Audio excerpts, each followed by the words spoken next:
des droits de l'inculpé Farba Ngom. Je voudrais juste vous partager avec vous cette réflexion d'un grand penseur qui disait « excès de justice est une injustice ». Moi, je m'empresse d'ajouter « excès d'injustice absolue est une injustice que nous devons combattre ». Ce qui se passe entre l'inculpation, je dois commencer d'ailleurs par la levée de l'immunité parlementaire du député Farba Ngom, jusqu'à son inculpation devant le juge d'instruction, et tout simplement, au regard des développements de mes excellents confrères, un simulacre, pour ne pas dire un faux semblant de justice. Parce que le plus grand criminel a quand même des droits. Le plus grand criminel, la loi, le code de procédure pénale, lui prévoit et aménage des droits de la défense. Au moins, la moindre des choses quand on est devant une justice, c'est de savoir pourquoi on est là, pourquoi on est arrêté, pourquoi on est poursuivi, pourquoi on est inculpé, pourquoi on décerne un mandat de dépôt. Malheureusement, on se rend compte que ce qui manque dans cette affaire, c'est vraiment en dehors des énumérations. Parce que c'est facile de prendre le code pénal, de lister des infractions. Tout le monde peut le faire, on n'a pas besoin d'être un magistrat pour le faire. Prendre les incriminations, prendre un papier et signer, on n'a pas besoin de faire 4 ans en faculté de droit. Parce qu'on doit faire les incriminations, les faits et les imputabilités. Mais malheureusement, les faits manquent. Les indices manquent dans ce dossier. Le droit en pleure. Parce que, comme ils l'ont dit, il y a une commande politique. Et il faut avoir le courage de le dire. Commande politique enregistrée au niveau du parquet, du ministère de la Justice, mise en œuvre par le parquet. C'est pourquoi moi j'ai le courage de vous dire ici et maintenant, si demain, en l'état du dossier, Farba Ngom et Tahirou Sarr comparaissent devant un tribunal libre, indépendant, impartial, ils sont relaxés purement et simplement. Il y a l'ombre d'aucun doute. 1. Ils sont poursuivis pour escroquerie, complicité d'escroquerie, détournement de deniers publics. Au moins, il faut au moins pour l'escroquerie 2 ou 3 éléments. Le faux, il est où dans ce dossier? Il est où le papier qui est caractérisé de faux, ayant permis de lever ses fonds?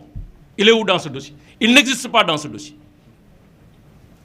Il n'y a aucun papier qui a les vertus d'un faux dans ce dossier. Usage de faux. Parce que ça, on l'enseigne aussi en licence, je pense. Licence ou deuxième année de droit pénal spécial. Où est la manœuvre frauduleuse? Qu'est-ce qui a permis à Farba Ngom et Tahirou Sarr de concert d'avoir l'argent? Si l'un n'est ni comptable, l'autre n'est ni un ordinateur de dépenses, comment ils ont fait? Comment ils ont fait pour prendre l'argent? C'est par magie, par miracle, par... je ne sais pas. Moi, je ne reconnais pas ces dons mystiques pour avoir l'argent du trésor comme ça dans un compte viré. Quelqu'un qui fait du blanchiment d'argent, est-ce qu'il a besoin de faire des virements, des opérations traçables? On est où? Donc, rappelons-nous, à la suite de mes confrères, qu'ils sont poursuivis pour escroquerie sur deniers publics. Deniers publics, c'est l'argent de l'État. Le banquier de l'État, il s'appelle Trésor. Les règles, notamment le règlement sur la comptabilité publique, dit que pour sortir l'argent de l'État, il faut d'abord 2 administrations différentes, avec des statuts différents.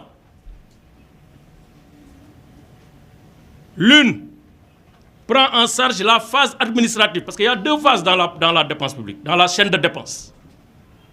Prend en charge la phase administrative qui va de l'engagement de la dépense jusqu'à la liquidation et le paiement et l'ordonnancement. Ça fait 3 étapes. On engage parce qu'on constate une créance de l'État. on liquide parce qu'on considère que la créance qui est déjà constatée est devenue exigible. On doit payer. Après, on ordonne, c'est ça l'ordonnancement. Au comptable public de payer, c'est la troisième étape. Engagement, liquidation, ordonnancement. C'est un service qui est là-bas, quelque part. Soit c'est dans les ministères, soit c'est dans les services, soit c'est dans une agence publique, soit c'est dans l'agence judiciaire de l'État, etc., qui ont les qualités d'engager les dépenses. Après, à côté, il y a la phase comptable, qui est la deuxième phase de l'opération de dépense. C'est un comptable public. On lui dit, pour payer sur la base des engagements, il faut vérifier que ce que vous payez est dû par l'État. Il faut avoir les preuves que ce que vous payez est dû par l'État du Sénégal. Il vérifie, il engage sa responsabilité personnelle et les deniers publics de l'État pour accorder la dépense, donc pour procéder au paiement, qui est l'acte libératoire de l'État. Ni Tahirou Sarr, ni Farba Ngom ne sont des ordonnateurs dans cette affaire. Ils ne connaissent aucun ordonnateur. Le débat n'a sorti aucun nom d'un ordonnateur. À ce jour, aucun ordonnateur, aucun comptable public, aucune complicité établie, aucune relation établie entre Farba Ngom, Tahirou Sarr et un ordonnateur. Khana Djinele, qui a engagé, qui a ordonnancé, qui a liquidé, qui a payé. Farba Ngom n'a pas de cachet de l'État du Sénégal, n'a pas de mandat public, encore moins Tahirou Sarr. Il n'est pas notre client, mais on le défend parce que simplement, injustice. Faut me la faire que dans le wane. Parce que deug nak alalu yalla ñun ñëpp ko bokk. Dans ce cas, comment on peut dire qu'il y a quand même escroquerie? S'il n'y a pas escroquerie, il n'y a pas d'infraction, il n'y a pas une activité criminelle sous-jacente, on ne peut pas dire qu'il y a blanchiment d'argent. On ne peut pas dire qu'il y a blanchiment d'argent. Sinon, on viole le droit de propriété. Nous tous, des fois, on nous appelle dans nos banques. On fait un dépôt de 10 millions, 15 millions, 20, mais on nous appelle. Vous dites justifier, on justifie. Ce que la CENTIF a fait, c'est une commande politique exécutée. C'est ça la réalité. Le directeur général a été nommé, le président de CENTIF a été nommé en septembre 2023. 24. 2 mois après, il fait un rapport.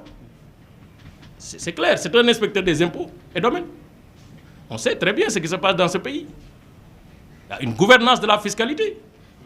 Il faut oser dire les choses et les nommer. Sinon, nous sommes. En l'espace de 2 mois, un service aussi complexe, vous n'avez même pas le temps de vous asseoir sur votre fauteuil. Vous pondez un rapport comme ça, compilation de chiffres.